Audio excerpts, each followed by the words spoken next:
Hi everybody, this is Becky and welcome to Tales from Westwick. On this episode we are going to be showing you how we juiced our apples. So previously we've had a bit of an issue that we have these fabulous apple trees. They produce like kilos and kilos and kilos of apples, like 40-50 kilos. It's amazing, it's wonderful. We never manage to keep on top of it. On a good year we can probably feed most of it, well, half of it, to some pigs. On a bad year they just rot under the trees, which is awful because it's potentially reintroducing parasites back into the ground. So this year we kind of made a bit of a mini resolution to ourselves to try and get on top of this fantastic harvest, and the way we decided to do it was by juicing. So friends of ours lent us their apple press so that we could try it out without having to buy one, and we came up with a cunning way sort of processing the apples. So in order to use a press you have to grind the apples down into little bits, and then pack them in the press and then squeeze all the juice out. And it's a little bit labour intensive, but you do get some really beautiful apple juice. So I'm just going to show you some video of us taking you through that process, and then if we've got time at the end I'm going to add in a bit of video of me making some cider apple vinegar out of the cores and the peelings that we had left over. Next time we've decided, which might actually be in a couple of days because we're halfway through pressing. We've only made one small video, but we're pressing for days and days and days around all of the work and childcare and stuff that we're doing at the moment. Next time we're going to add the cores and things in, because I think that we're missing out on quite a bit of juice that's in the cores as well.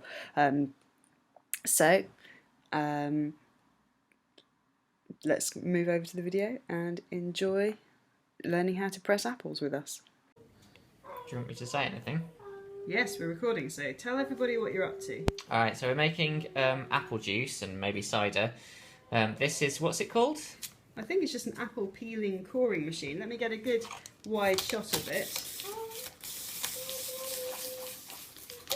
So you can see there how quickly you can peel and core an apple. So, and then Josh is doing, just chopping it in half and chucking it in the food processor. I'm mostly chopping it in half to make sure that there's no brown stuff hidden inside. You don't want to get any brown bits into your apple press, because otherwise it's going to make it taste a bit funky. And so that's what we're doing at the moment. We're peeling, coring the apples, getting them in the food processor. Got a big brown bit on, and I'm just going to get rid of it. This is the big pile of apple cores and peelings, which I'll be using to make vinegar with very shortly. So here we have all of our chopped and peeled and cored apples, all the bad bits and the bruises taken out, just in an ordinary food processor, and we're going to blitz it up in this. You can buy scratters to do that for you, but they're really quite expensive if you want to get one that works. So we're trying a food processor first. And over here, mind the state of the kitchen, it's not very good at the moment. Over here is a big bag, like a sort of a cheesecloth or a muslin bag, full of the bits of apple that have been peeled and chopped and cored and then put through the food processor. And you can see at the bottom of this big bowl there's already juice coming out. This Which is all very tasty. Sorry, yeah, this is very tasty. These are all Bramley apples so far. We haven't got any eating apples in here.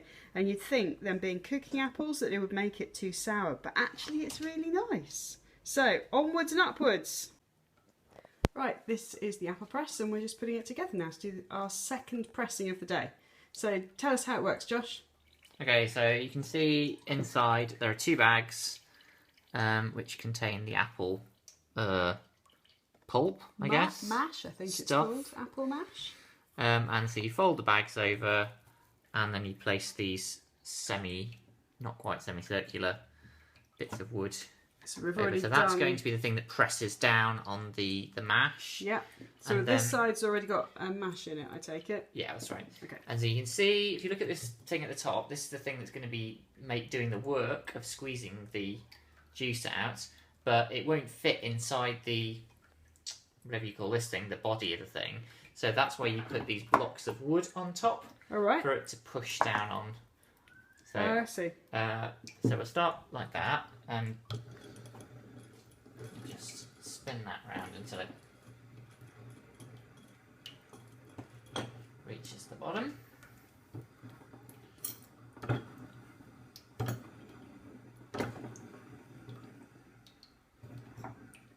And then we're going to need this lever thing to squeeze it down a bit further. Okay, I'm going to bring the camera down now so you can see the juice coming out into one of our pans. We've already got 1.6 litres and now we're probably going to get another 1.6. You can see it's getting a bit faster flowing now. And if you look back up at the top, you'll see why I can't go all the way down, because this handle's now in the way. Yeah. So what I do now is bring it back up again, and then I'll put 2 more blocks in. Got it, right. Just keep pushing it down. Thanks a lot, Josh. We'll show you the finished product later when we pasteurise it. Hi everybody, this is the final stage for apple juice making, and I am pasteurising the apple juice. So these bottles have been sterilised already using sodium metabisulfate, and I've got them in a pan of water which I'm slowly heating to temperature. If you look in the bottom of the pan, you can see that I've got some knitted cotton dishcloths to keep the bottles off the very base of the pan, and that's because the direct heat going through the metal straight into the bottles can crack the bottom of the bottles, so that's a safety measure. And you might notice up here I've got my sugar thermometer. If you don't have a sugar thermometer, and if you're doing loads and loads of cooking and you're interested in making your own jams and jellies and stuff, I cannot recommend getting a decent sugar thermometer highly enough. I use it for so many different things, and when I found out I could also use it for the pasteurisation of the apple juice, I was really, really pleased. So what we're looking for, if round here you can see 75 degrees, what we need to do is we need to get the juice in the bottle up to 75 degrees and then keep it at 75 degrees for 25-30 minutes. And when that's happened, I'll then take it off the heat. I'll put the caps on the bottles. Ooh, this one's a bit too full, hope it's okay. And then leave them to cool down, and in that state, hot bottles, caps straight on the bottles after 30 minutes. The pasteurisation should last, and so that they won't ferment in the bottles, so you won't end up getting cider instead of apple juice, and the apple juice should keep in that state for 2 to 3 years.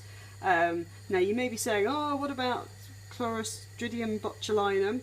Apple juice is so acidic that botulinum can't survive in here, so only heating it to 75 degrees, that's really to kill any natural yeast or natural bacteria which might be in the bottles which would create fermentation.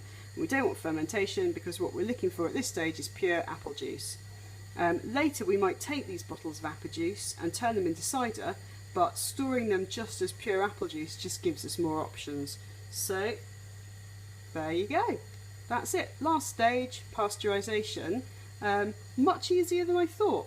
I always thought that pasteurising was some kind of dark art that I wouldn't be able to do myself. Turns out it's really easy, so there you go.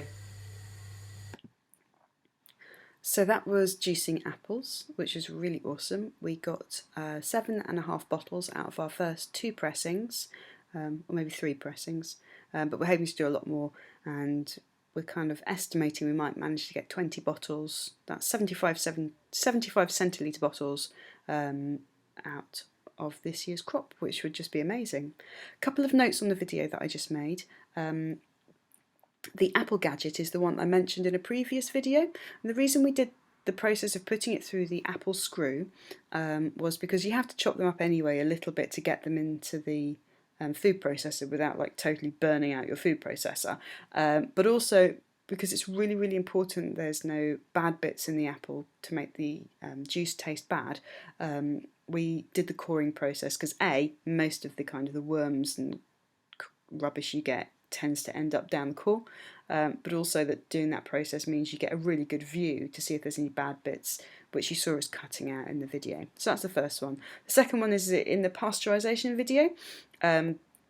Firstly, I was talking about degrees centigrade, and if there's any US friends watching, you would presumably be working in Fahrenheit, but that was in centigrade.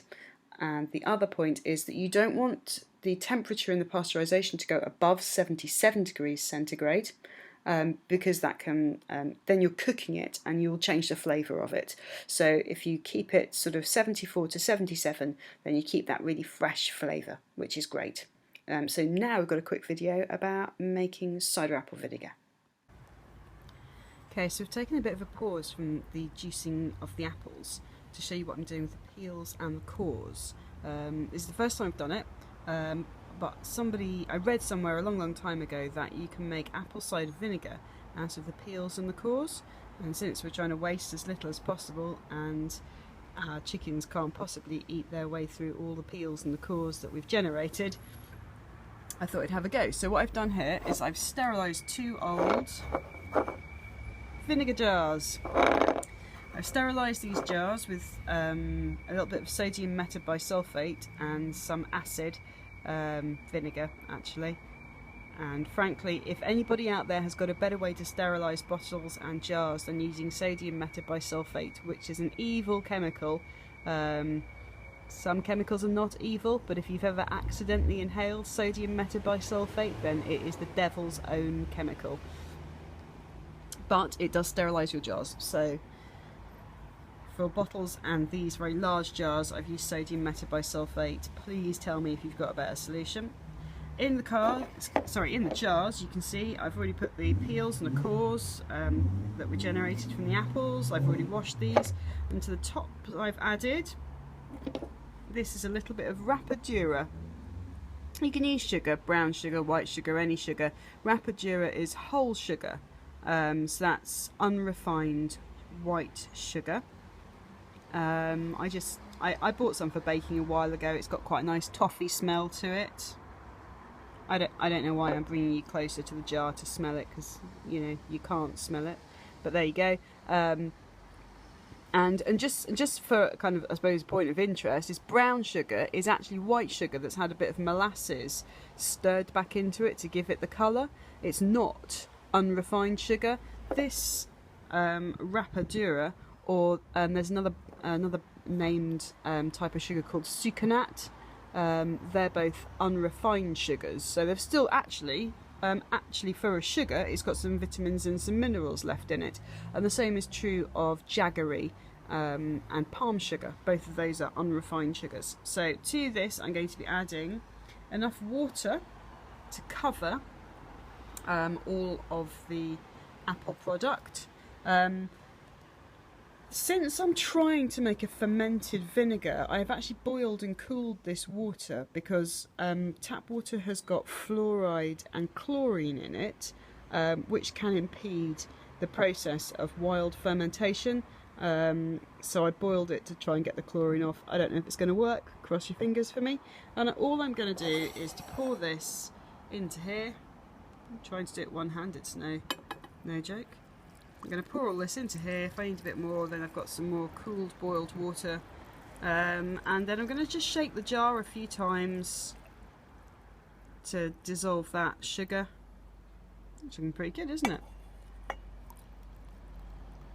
And then I'm just going to pop like a muslin on top with a rubber band to allow it to ferment. And hopefully, in a few months' time, we'll have lots of our own cider apple vinegar. So there you go. I will check back in with you in a few months' time to see how it's doing. So a quick roundup. With the apple cider vinegar, I later put some weights inside some plastic bags and used them to keep the level of the peels and cores below the level of the water. I went down and checked it this morning. One of the jars isn't looking so good, but I'm crossing my fingers it'll work out. But the other one is starting to smell like vinegar, which is pretty cool. So there we go, apple pressing, apple cider vinegar. This has been a very appley episode, and next time I'll update you on some exciting chicken stuff. So thank you ever so much for watching. Please, if you want to, leave a comment below, and if you like what we're doing, then subscribe to our channel, and hopefully there'll be some more videos next week. Goodbye.